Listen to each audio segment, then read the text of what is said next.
massages, I warm it up between my fingertips, press slightly under the eyes, and then glide upwards to the forehead about 10 times. I gently hold the skin near the temple without pulling it, it's important, and do 10 small circles in each direction. The difference is real. Not perfect, but definitely better. I often get comments on my short videos saying you don't even have hooded lid, and I take that as a compliment.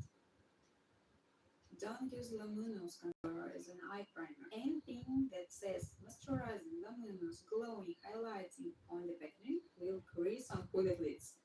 Those textures are great for very thin under eye skin, but not for mobile lids that need staying power. Instead, do this. Always remove excess oil from your lids first. I use micellar water in the cotton pad.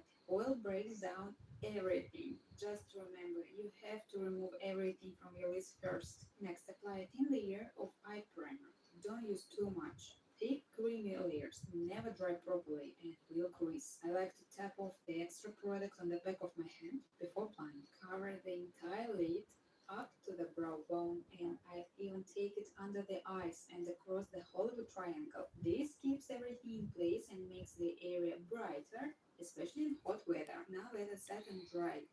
Compare the results. And the concealer eye creases right away, but the eye with the primer stays smooth and velvet. Most people focus on the eye for the eye shape, but very few actually think about the frame around it. Many people just brush their brows straight across, just horizontally.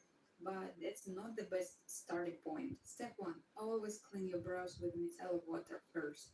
Remove any leftover primer or concealer or foundation, only then brush the hairs up at about a 45 angle. And this instantly opens up the eye area and reveals the part of the lid that doesn't move when you blink.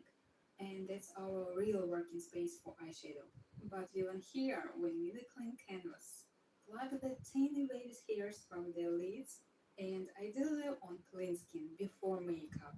If not, you might notice, like I did after a trip, that eyeshadow stops blending properly or start catching on those little hairs. And now let's talk about shaping. Don't draw the brows curving too close towards the nose.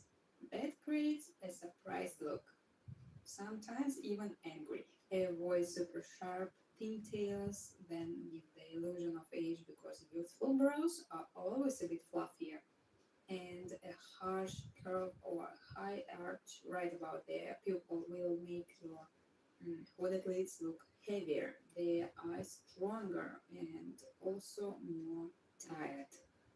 What to do instead? Brush your brows upwards at 45 degrees angle and start draw the brows from the tail. Imagine connecting your two brows with the straight lines across.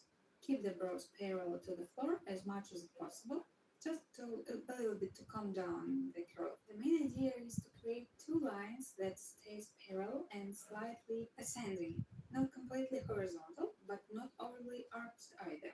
This balance helps lift the eyes without weighting down hooded lids. First, let's clear up some mistakes I see all the time. So don't pump the one in and out of the tube. Don't wipe off the excess product.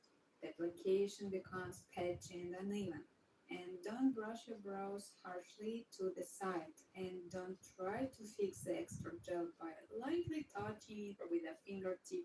It ends up looking clumpy, almost like a glue. Here's what to do instead.